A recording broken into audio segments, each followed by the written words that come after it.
Bismillahirrahmanirrahim. Alhamdulillahirabbil alamin. Wassallallahu ala nabi Muhammadin wa ala alihi wa sahbihi ajma'in. Allahumma rzuqna fahman nabiyyin wa hifdzal mursalin wa ilhamal malaikatil muqarrabin. Allahumma anfa'na bima 'allamtana wa 'allimna ma yanfa'una wa zidna 'ilma walhamdulillahi ala kulli hal wa na'udzu bika min hali ahli nar. Sambung cerita tadi, macam mana tiga-tiga ni boleh berkumpul di Baitul Maqdis, iaitu Maharaja Heraklius, ya, suara tak jelas. Maharaja Heraklius,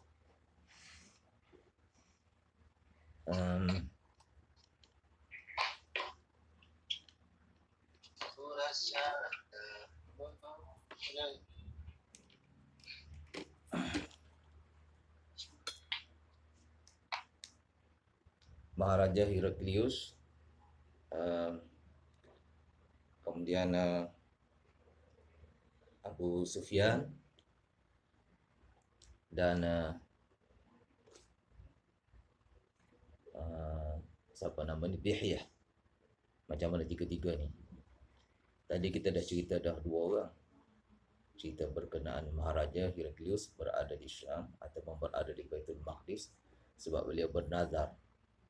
Beliau bernazar untuk jalan kaki setelah diberi kemenangan oleh Allah Subhanahu Wa Taala ke atas bangsa Farsi. Yang Abu Sufyan pula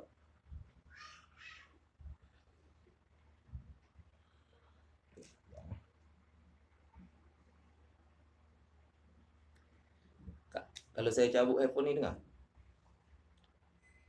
Kalau ni dengar?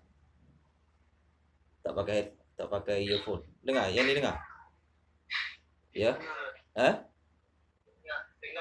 Dengar. Okey. Tak pakai earphone.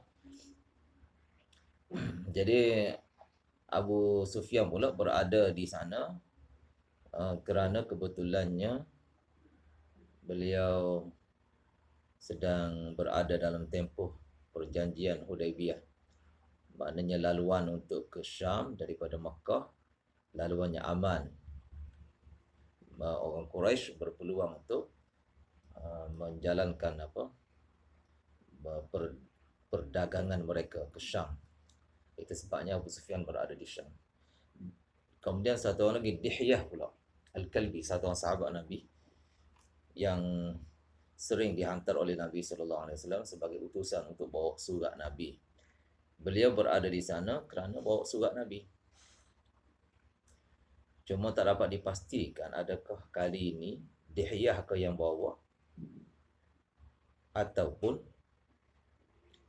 sahabat lain yang bawa surat Nabi. Sebab dua kali ni Nabi hantar surat kepada Maharaja Heraklius untuk ajak Maharaja kepada Islam.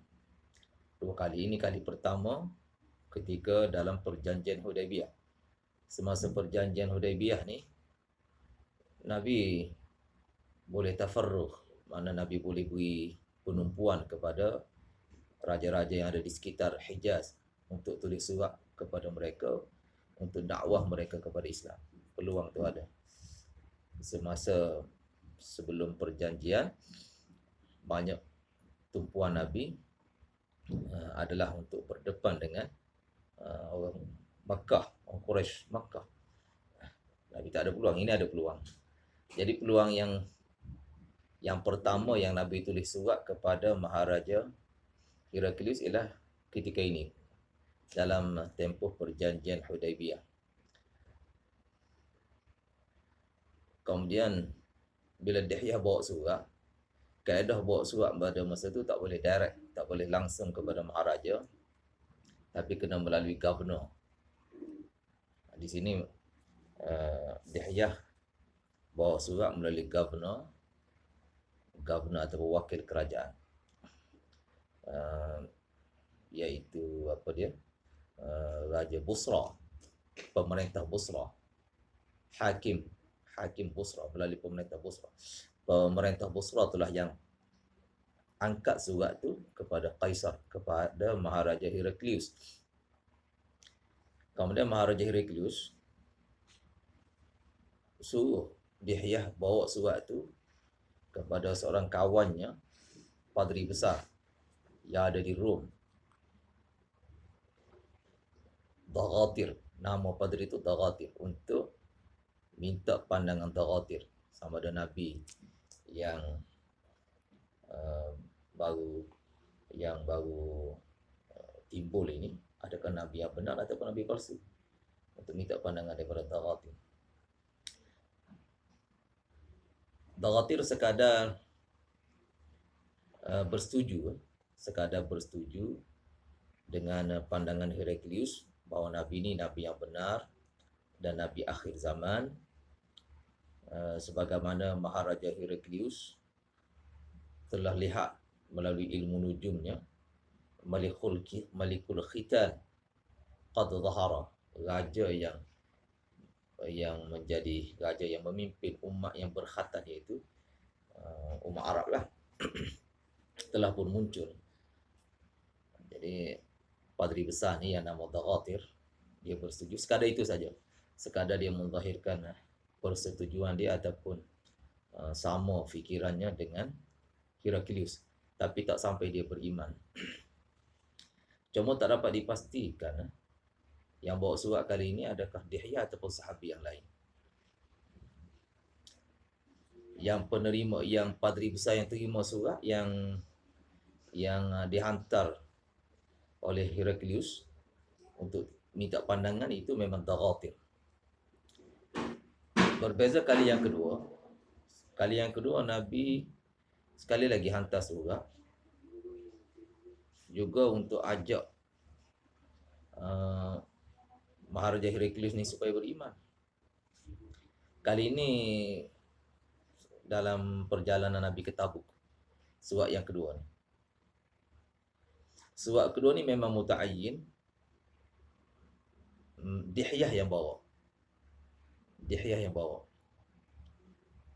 Bawa kepada Heraklius, kemudian surat itu dipanjangkan kepada padri besarnya yang ada di Rom, di kota Rom.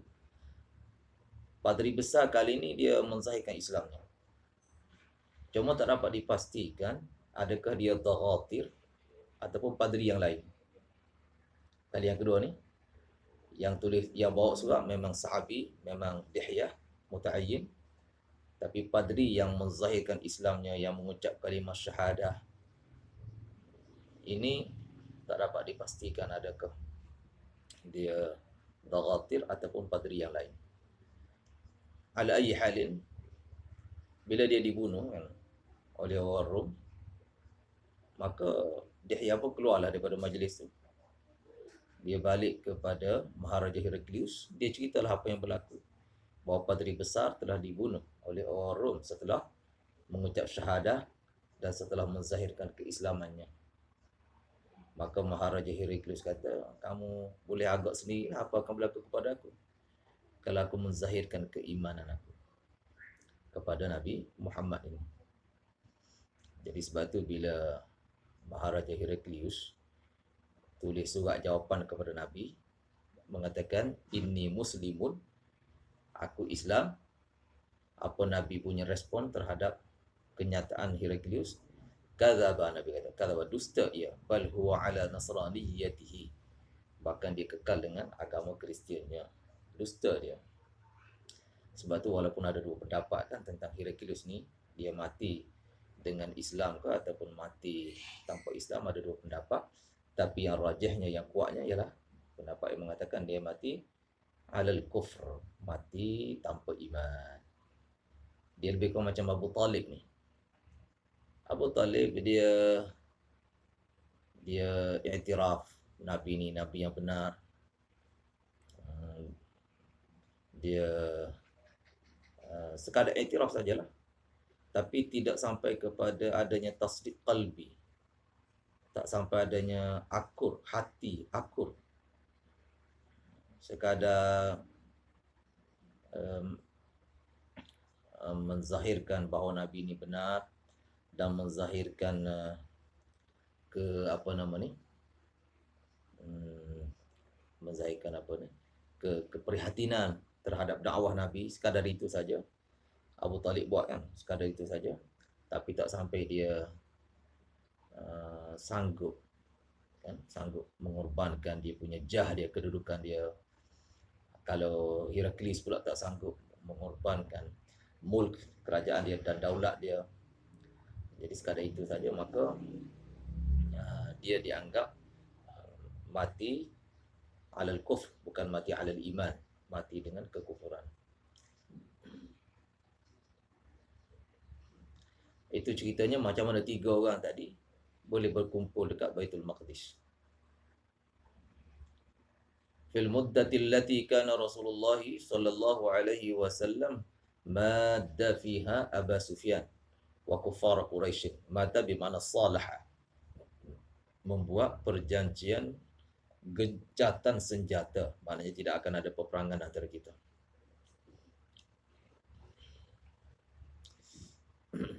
Fa'atahu, lalu mereka datang. Setelah Heraklius panggil Abu Sufyan dan kawan-kawannya, mereka datang.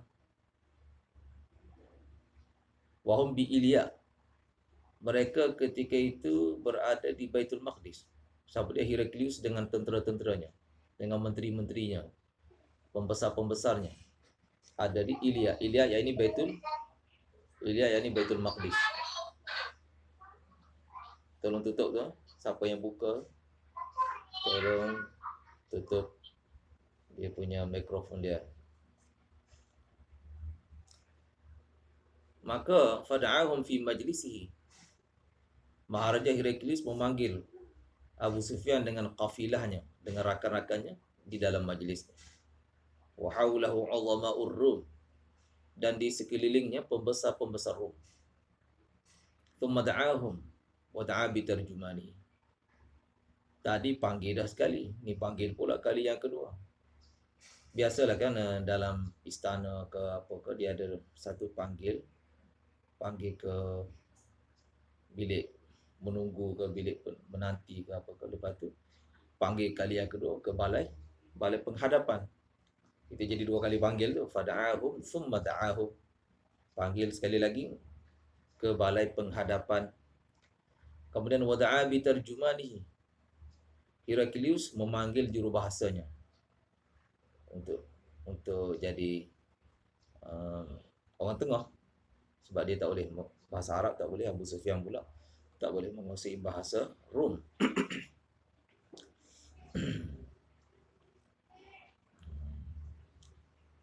Walaupun setengah-setengah perkataan ada persamaan bahasa kan, bahasa Arab dengan bahasa Rom ni.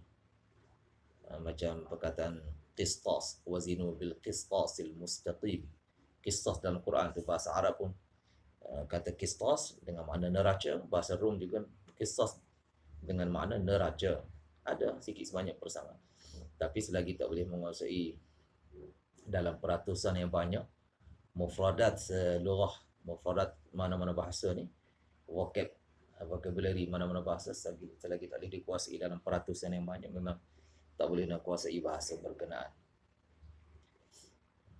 Faqala, maka dia kata, ayyukum aqrabu nasaban, siapakah di antara kamu yang hampir nasabnya, paling hampir. Aqrabu nasaban, ayyukum, asal dia apa? Ayyu nasabikum aqrabu, ayyu nasabikum aqrab, manakah satu nasab di kalangan kamu paling hampir bihadar rajul, dengan lelaki ini, yakni Nabi sallallahu alaihi wasallam. Nabi sallallahu alaihi wasallam, alladhi, yang mana yaz'umu, mendakwa bahawa dia itu nabi. Siapa nasabnya paling hampir? Faqala Abu Sufyan, kata Abu Sufyan, faqultu ana aqrabuhum nasaba, aku paling hampir nasabnya di kalangan mereka semua ni. Di kalangan kawan-kawan aku ni, yang paling hampir nasab ialah aku. Dia berapa sepupu ni Abu Sufyan dengan Nabi? Siapa boleh tahu? Lebih kurang 4 pupu lah. 4 pupu Abu Sufyan dengan Nabi SAW.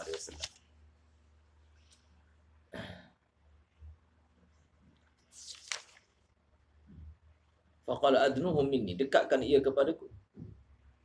Wa qarribu ashabahu, dan dekatkan juga kawan-kawannya, tetapi faja'aluhum 'inda dhahrihi, letak kawan-kawannya di belakangnya. Ini ada hikmah, ada kebijaksanaan tertentu Heraklius. Dia selaku seorang maharaja yang memerintah empire yang luas, tentu dia ada kebijaksanaan dia tersendirilah. Kenapa disuruh kawan-kawan Abu Sufyan tu letak di belakang Abu Sufyan? Di antaranya apa dia? Supaya tak ada ruang untuk mereka berpakat untuk tipu. Kalau duduk berdepan ni ada peluang untuk kenyik-kenyik mata, buat isyarat-isyarat mata dan sebagainya. Bila duduk belakang, maka satu psikologinya ialah mereka tak berani untuk menipu. Tak ada ruang untuk membuat isyarat mata, membuat body language, bahasa badan untuk menipu. Tak ada ruang, itu satu. Yang kedua, bila Abu Sufyan letak di depan, dia akan rasa maruah dia tu terlalu tinggi, tidak mengizinkan dia untuk cakap tipu. Maruah dia sebagai ketua, sebab dia letak di depan. Itu psikologi. Beberapa psikologi yang Heraklius, Maharaja Heraklius guna untuk mendapatkan syahadah yang benar daripada Abu Sufyan, penyaksian yang benar. Sebab tu peristiwa ni disebut Syekh Abdul Hasan Al-Nadawi, dia tulis dekat satu tempat sebagai apa? Syahadah min aduwin, penyaksian yang benar yang diberi oleh seorang musuh. Abu Sufyan masa tu musuh pada Nabi. Dalam pada dia musuh Nabi itu, dia beri penyaksian yang benar. Ini payah. Biasanya musuh akan ambil peluang untuk memberi penyaksian yang palsu supaya bagi jatuh musuhnya. Biasanya gitu. Tapi di sini Abu Sufyan beri penyaksian yang benar. Thumma qala li tarjumanihi, kemudian dikata kepada mutarjimnya, jurubahasanya, qul lahum, beritahu mereka, ini sa'ilun hadha, aku akan tanya orang ini, yakni Abu Sufyan, an hadzal rajuli, tentang lelaki ini, yakni Nabi sallallahu alaihi wasallam, fa in kadzabani, jika dia berdusta kepadaku, fakadzibuhu, maka kamu dustakan ia. Jika dia cakap tipu dengan aku, maka kamu dustakan ia. Fa in kadzabani fakadzibuhu.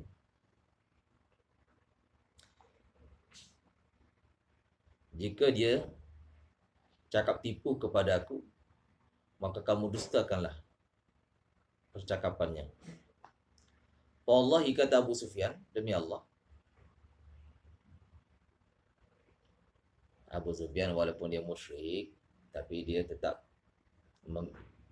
dia percaya kepada adanya satu Tuhan besar, kan, Tuhan yang mengatasi segala tuhan-tuhan.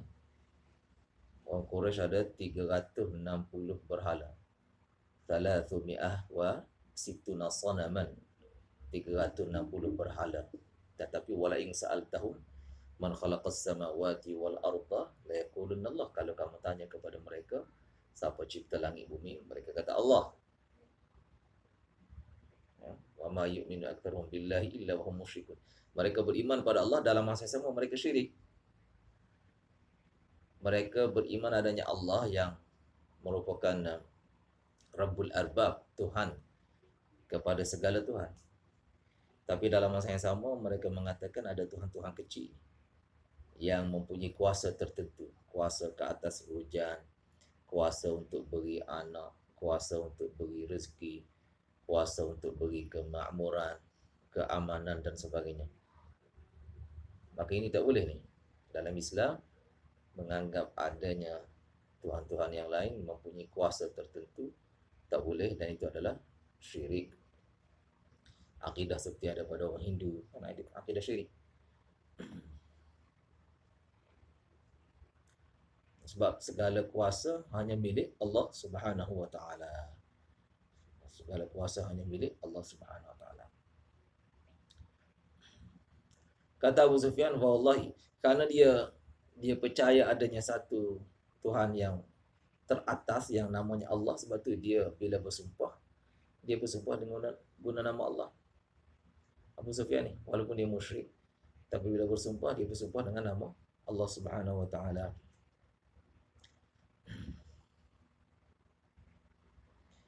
Laulal haya'u, jika tidak kerana malu, min an ya'thiru alayya kadhiban, bahawa mereka akan menukilkan daripadaku, memindah cerita daripadaku suatu kedustaan, lakadzabtu anhu, nescaya aku akan berdusta berkenaan dengan Nabi ini. Aku akan reka cerita-cerita yang tak betul terhadap Nabi SAW. Tapi kerana malu, aku pun tak buat begitu. Laula ni apa kegunaannya? Naam. Ya Inam Bayhaqi. Kegunaan laula. Ya. Imtina'ut imtina'ut tali imtina'ut tali bisababi wujudil muqaddam. Tidak berlakunya at-tali. At-tali di sini apa dia ni? Lakadzabtu anhu tu. Lakadzabtu anhu tu at-tali. Aku tidak buat dusta. Sebab apa? Sebab adanya muqaddam. Muqaddam apa? Hayat. Adanya muqaddam, adanya hayat. Adanya malu. Dengan adanya malu, maka aku tidak berdusta berkenaan dengan Nabi SAW. Jadi kegunaan laula imtina'u at-tali bisababi wujudil muqaddam. Imtina'u at-tali, tidak berlakunya at-tali. At-tali itu yang menjadi jawab kepada muqaddam, jawab kepada laula. Laula, bila laula ada syarat dan ada jawabus syarti. Jawabus syarti itu disebut at-tali, dan asyartu disebut muqaddam. Boleh faham semua?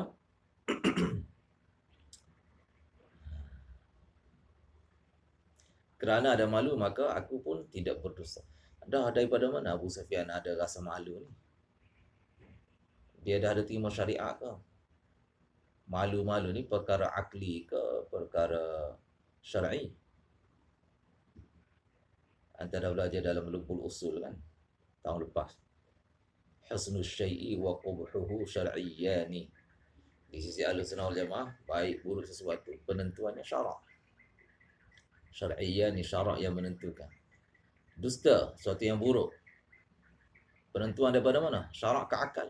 Syarak.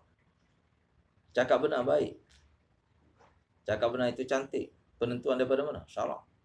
Dah Abu Sufyan, apa syarak yang ada pada dia? Dia sudah terima, sudah beriman pada wahyu yang Nabi bawa ke? Tak lagi, dia belum beriman lagi. Bermakna dia malu untuk tipu itu sesuatu yang akli, yang berdasarkan akal dia. Habis tu benarlah kata-kata Mu'tazilah, teori Mu'tazilah mengatakan husnul syai' wa qubhuhu aqliyani. Mu'tazilah benar dan Ahlussunnah salah lah. Ahlussunnah kata syar'iyyani. Macam mana Hafiz? Apa yang tak nak jawab? Faham ke iskal ni? Faham iskal? Iskalnya apa? Mu'tazilah kata baik buruk sesuatu ditentukan akal. Di sini contoh ni Abu Sufyan kan, dia guna akal dia. Sebab syarak belum ada pada dia. Wahyu belum ada pada dia. Berdasarkan akal, dia kata dusta itu buruk sehingga dia malu untuk cakap dusta. Jadi teori siapa benar?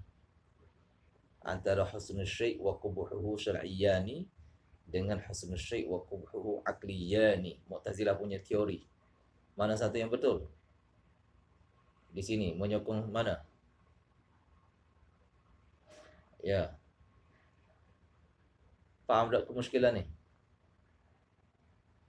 Jadi jawapan dia sebenarnya gini kan, akal salim dia tidak akan musadim, tidak akan bercanggah, tidak akan bertembung dengan syarak.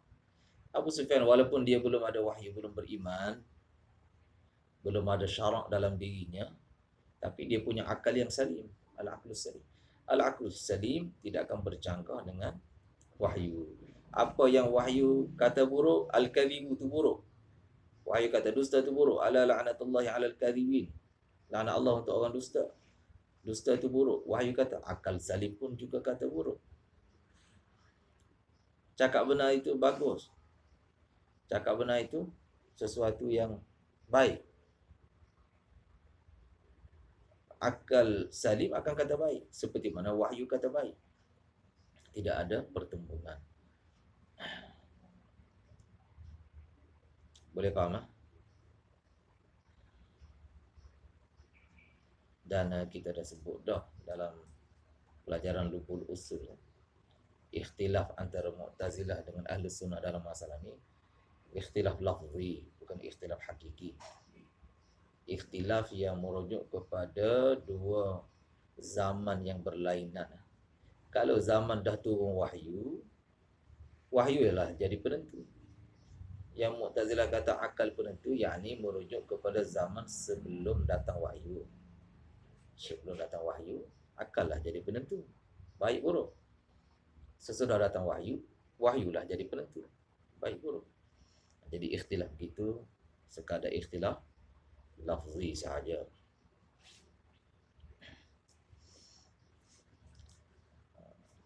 Maknanya bolehlah kita kata dalam masalah ni, Ahlus Sunnah dengan Mu'tazilah ni ittifaq, sepakat, sekata bahawa bila dah ada wahyu, penentuan baik buruknya adalah wahyu.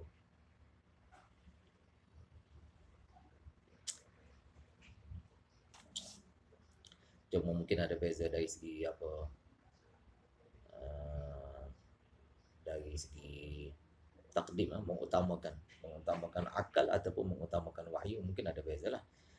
Ahlus Sunnah wal Jamaah mengutamakan wahyu, Mu'tazilah mengutamakan akal. Mungkin ada beza dari segi itu.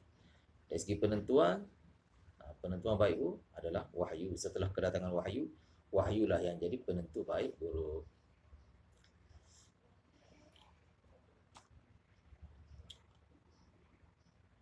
Thumma kana awwala ma sa'alani anhu an qala. Kemudian adalah soalan pertama. Awwala tu khabar. An qala tu isim kana. Awwala tu khabar kana, khabar muqaddam. Awwala ma sa'alani an qala. Bahawa dia kata ini soalan pertama yang Maharaja Heraklius kemukakan kepada Abu Sufyan. Apa soalan pertamanya? Kaifa nasabuhu fiikum? Bagaimana nasabnya, keturunannya di kalangan kamu? Ada 11 soalan semua ni. 11 set soalan yang dikemukakan oleh Maharaja Heraklius. Semua soalan ini menjurus kepada nak mengenal pasti Nabi ni Nabi yang betul ke ataupun Nabi yang palsu. Jadi insyaAllah kita sambung insyaAllah. Wassalamualaikum warahmatullahi wabarakatuh. Muhammadin wa ala alihi wa sahbihi wa sallam.